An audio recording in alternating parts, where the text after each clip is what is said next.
interest in the future of Johannesburg. So we started engaging with them, and they left the DA basically because of the arrogance of the DA. So effectively, you were just biding your time, waiting for that window of disgruntlement to convince the parties that, well, there might be a different plan that we can offer. Yeah, but over and above them being disillusioned by the DA, they themselves did confess that Johannesburg has been on the standstill since the DA took over. There's nothing that is happening in the city. Officials in the city are also complaining, saying that they basically come to work to sit and play solitaire because they're not being engaged by this political leadership. There are no programs. The only program that the DA has effectively implemented is investigations of senior managers who are alleged to have been involved in some form of wrongdoing, and majority of them have also been proven not to have been involved in any form of corruption. And one case in point is that of the senior chief executive officer of the city, who was implicated in some wrongdoing. Once the disciplinary committee completed its work, it found him not guilty, but the DA still wanted to appeal, and they took the matter to a different law firm to investigate. So it does show you that their intentions was really to purge all senior executives instead of focusing at an important task, which is service delivery, stabilizing the finances of the city, ensuring that the city programs are implemented. They were focusing on something else.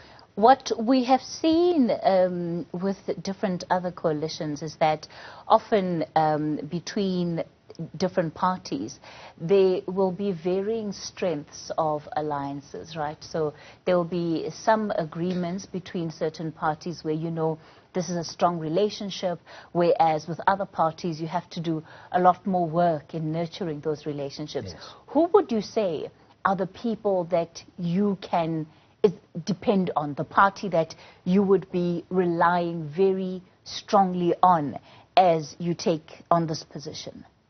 Yeah, perhaps I should just say from 2016, the ANC, the African Independent Congress, and Al-Jama have worked very well together. That includes the Patriotic Alliance, that we worked very well together when we came into power in 2019. Remember, we lost power in 2016, and 2019 we came back. So we've been working very well with those parties without any problems, including the IFP, which we worked very well with them until recently, when they decided that they will stick to the coalition and they will not vote with us. But we are also appreciating that the IFP was there in council today. They stayed throughout to demonstrate that they respect the rule of law and they respect the regulations of council. So in essence, we think that those parties are the parties that we have worked very well with, and we have got a very strong bond. And now recently we started working with the PAC, the African Hearts Congress, and the APC. So those are parties that we think we can rely on.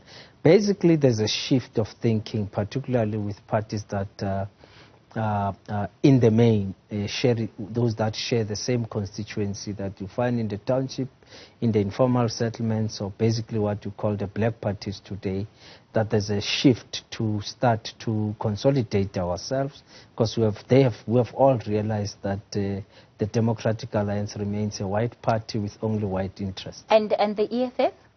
Now, working very well with the EFF, we have engaged with them, and today they voted with us. Yes, without any exception. What does that mean in terms of the future and the kind of working together that the two of you... Well, the attitude of the ANC has always been work with all parties in council. We have done that before when we're in power, even engaging the Democratic Alliance, by the way.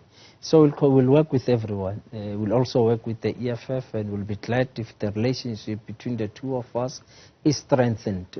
So we will do that to strengthen the relationship with all the parties that are there. What would you say are the lessons that you would have learned from the former mayor Mpho Phalatse's term that you would then be hoping not to repeat? So you at least are able to stay in office a little longer than she has, given the very precarious nature of our coalition government. Is to respect parties in council first, regardless of their ideological stance. Respect them, engage them, see them as parties which are autonomous and independent, and that's the first thing that we'd want to do, as opposed to what the DA did, undermined them, did not take them serious, did not give them the space for them to air their views. You can ask them. Leaders of COPE left because of that, ATM left, UIM left, so we'll do it differently. We'll engage and respect parties. Mpho Phalatse, in talking about what she thinks of the government that is coming in, and this was just last night as part of her campaign to stay in office, she described it as a corrupt cabal of individuals that will now be taking over and effectively directing the city's coffers. So when you talk about respect and engagement, how much of that actually has to do with the resources of the party, of the city, and how those are distributed between various parties? Because, you know, the fancy term for it, of course, is horse trading, but we know that there's a lot that goes into that horse trading. Perhaps let me respond by saying the resources of government remains resources of government that are aimed at service delivery, because the residents have entrusted us with the purse of the city. So it's not money or resources that are distributed amongst parties, no. It's the resources of the city. Ultimately, that's what it comes down to. No. Because parties will fight for positions, give us this MMC position. Perhaps when you speak about deployments into different departments, yes, we deploy them into different departments for them to run and implement the business plan of those departments, implement the program of the city as approved by council. And that's the responsibility that all of us have. And the mayor then has a responsibility to hold his executive, his colleagues accountable, and of course the legislature will hold us accountable. All right. There are some very strong words being used by the DA, describing it as the ANC's power grab, an illegal move that they will contest in court. Your response to that? Well, they can go to court, contest it. As far as we are concerned, the Speaker acted within the law, and in fact they went to attempt to interdict the meeting. And the judge said there's no agency and struck the matter off the roll. So they can go in the normal processes of the courts to go and contest the meeting that happened today. By the way, he was not told by his people here in Johannesburg that their Speaker, Vasco da Gama, did give notice of for 4 hours, a 4-hour notice for a meeting of council to sit, because they were interested to ensure that they put on the table a report to purge a senior manager. So it has happened. There's precedent. So the Speaker can convene an extraordinary special meeting without following a 72-hour notice, because it's not your normal ordinary council. Now, they can go to court. They will be defeated in court because the court will tell them. Number two, I think his attitude that he's presenting is exactly what these parties are complaining about. The attitude of the DA, which represents arrogance. And I mean, he has said some things like the ANC, it's a coalition of corrupt people. Coalition of corruption. The coalition of corruption, you know. So every time the DA sees the ANC, it sees corruption. It smells corruption.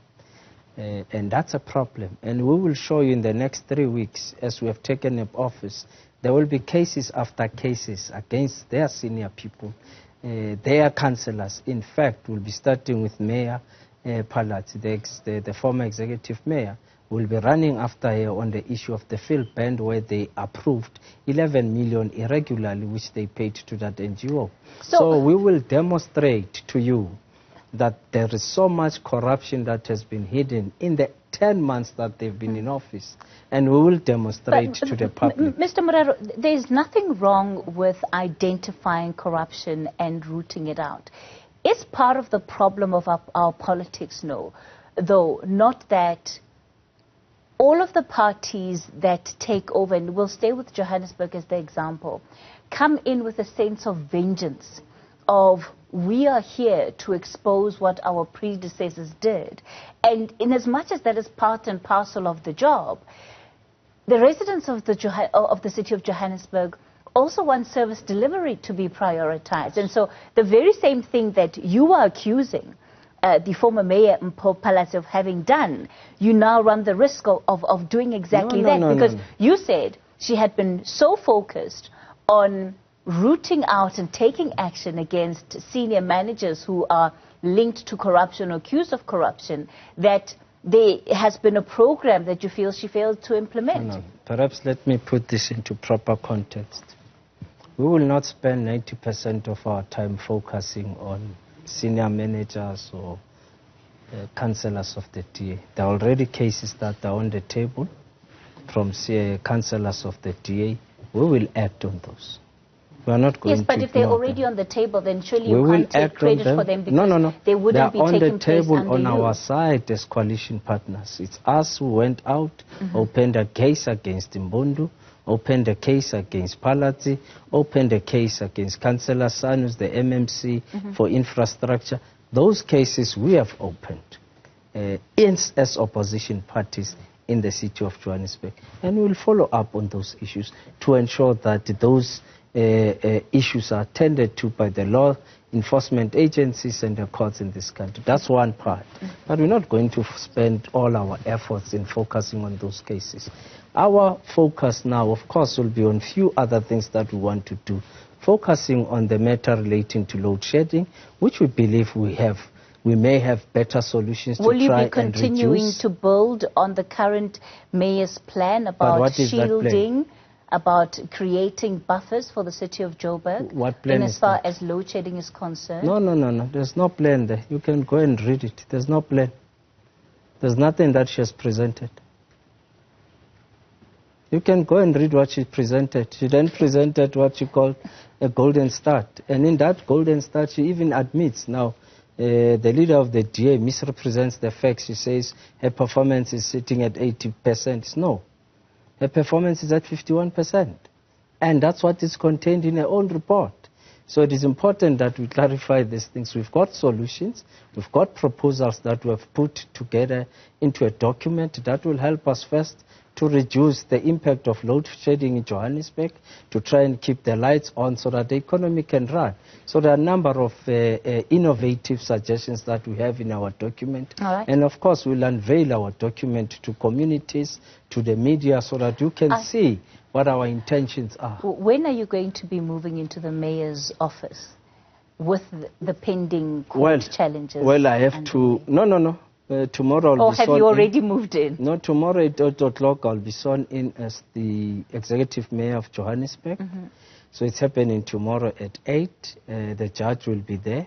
And once I've sworn in, it means it's time to run, it's time to work, it's time to ensure that it's business as usual, and we can be able to deliver on the mandate that we've been given as a collective of parties. Will you be meeting with former Mayor Phalatse for a handover of sort? No, in the municipality it doesn't work like that. Once you are out. The city manager must give you a report of where they are and what they've been doing. So there's no a handover between the successor and the predecessor.